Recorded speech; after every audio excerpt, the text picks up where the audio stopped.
नमस्ते प्रिय साथियों। आज हम सुनेंगे खापरिया चोर की कहानी भाग 2।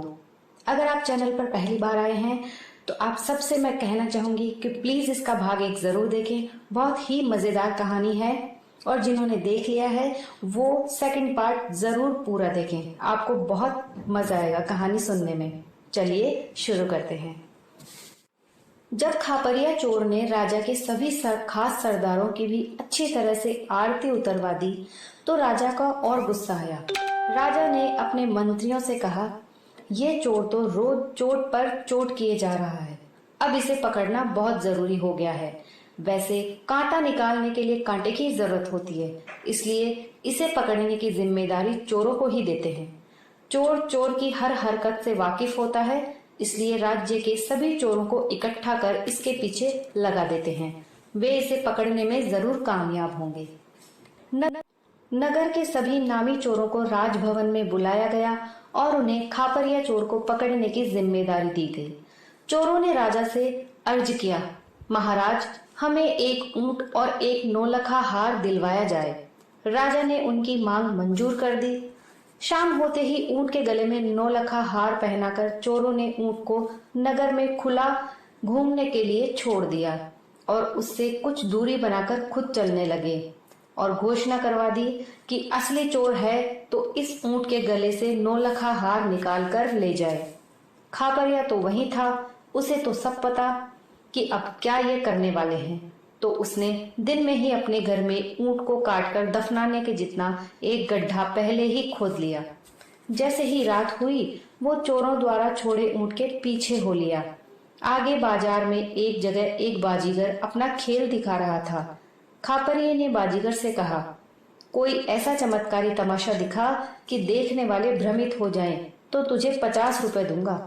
बाजीगर तमाशा दिखाते हुए बोला, मर्द को औरत बना दूं, चींटी को हाथी बना दूं, कोई कहे तो खापरिये चोर को पकड़वा दूं। बाजीगर की ऐसी बात सुन उन चोरों का दल खड़ा हो गया और सुनने लगा।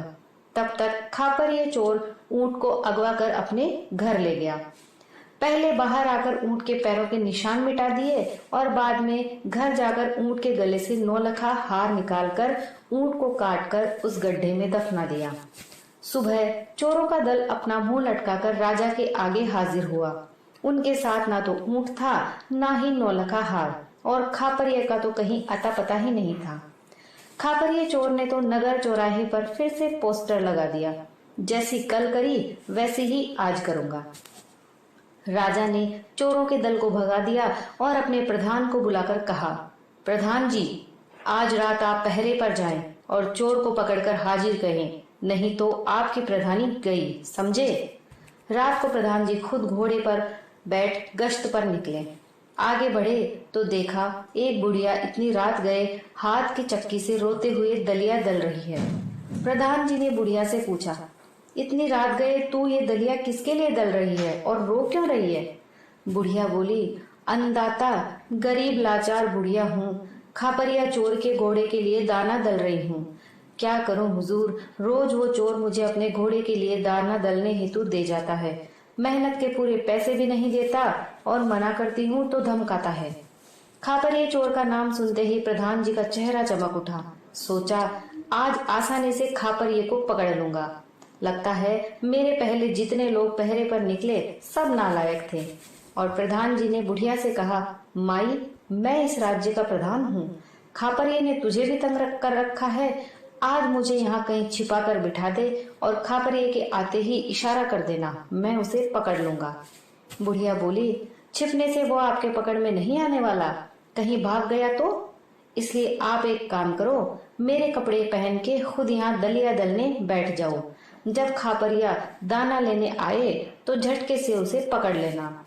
प्रधान जी बुढ़िया की बात जच गई और वो बुढ़िया के कपड़े पहन खुद दाना दलने बैठ गए। उधर खापरिया प्रधान जी के कपड़े पहन घोड़ा लेकर छूमंतर हो गया और प्रधान जी को हाथ की चक्की पीसते पीसते सुबह हो गई।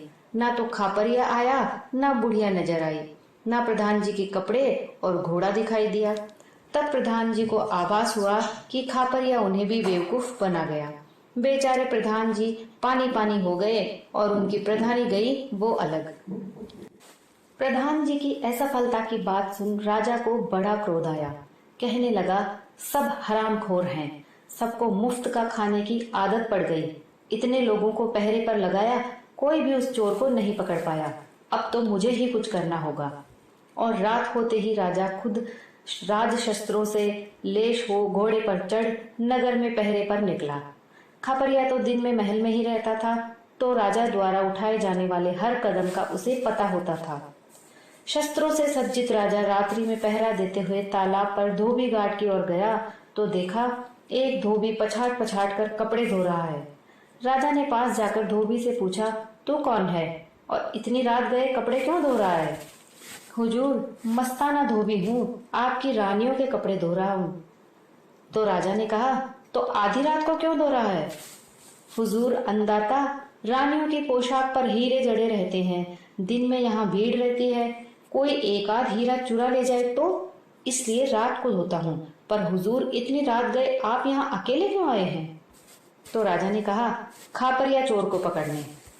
तो धोबी बोलता है, महाराज, खापरिया तो रोज यहाँ आता है, मेरे साथ बातें करता है, हुक्का पीता है, उसे पकड़ना है तो आप एक काम करो, उस पेड़ के पीछे छुपकर बैठ जाओ।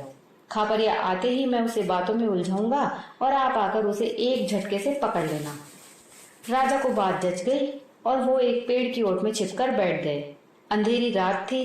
कुछ देर बाद राजा को किसी के पैरों की आहट सुनाई दी। ये आवाज धोबी की ओर से आ रही थी।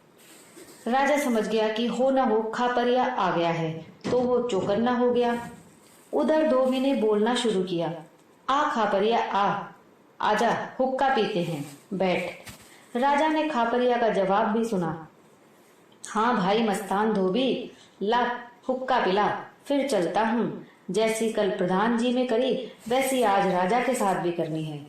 इतना सुनते ही राजा को क्रोध आया और वो तलवार ले सीधा खापरिया की ओर दौड़ा। राजा के दौड़ते ही धोबी ने एक काली हांडी तालाब में फेंक दी और राजा से बोला, महाराज पकड़िए। खापरिया तो पानी में कूद गया और तैरकर भाग रहा है। राजा भी तुरंत पानी में कूद गया। उसे आगे आगे तैरती जा रही काली हांडी सिर जैसी लग रही थी। राजा तैरते हुए हाँफते हाँफते हांडी के पास पहुंचा और हांडी पर तलवार का वार किया। तलवार के वार से हांडी के फूटते ही राजा को समझ आ गया कि खापरिया ने उसके साथ भी चोट कर दी है। राजा पानी से बाहर आया तो धोबी गायब और उसका घोड़ा भी। राजा को काटो तो खून नहीं और राजा मन ही मन बड़ा शर्मिंदा हुआ। दूसरे दिन राजा दरबार में आकर बैठा और अपने दरबारियों से खापरिया चोर की तारीफ करने लगा। जो भी चोर हो तो ऐसा हो, बेशक वो चोर है पर है बहुत होशियार और बहादुर। ऐसे होशियार व्यक्ति से मैं मिलना चाहता हूँ, पर वो पकड़ में तो आएगा नहीं। इसके लिए मुझे ही कुछ करना पड़ेगा। मुझे उसने देखना जरूर है। कुछ भी हो, बहादुरी तो दुश्मन की भी सराहनी पड़ती है और ये चोर तो अपने हुनर में उस्ताद है। और राजा ने हुक्म दे दिया, यदि खापरिया सुन रहा है या ये खबर उस तक पहुंच जाए तो वो हमारे दरबार में हाजिर हो। उसके लिए सभी गुनाह माफ किए जाते हैं। यही नहीं, एक बार वो आकर मेरे सामने हाजिर हो जाए तो उसे इनाम में 10 गांवों की जागीर भी दी जाएगी।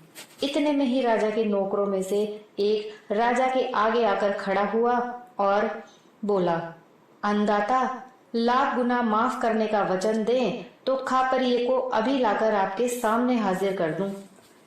राजा ने कहा, वचन दिया। तो उस आदमी ने कहा, तो ये खापरिया मैं आपके चरणों में खड़ा हूं हुजूर। राजा ने कहा, मैं कैसे मानूं कि तुम ही खापरिया हो? हुजूर, मेरे साथ राजा के आदमी मेरे घर भेज दीजिए।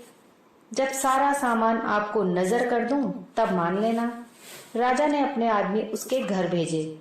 खापरिया ने सोने की 4 ईंटें, 9 लखा हार और सभी सामान लाकर राजा के सामने रख दिया।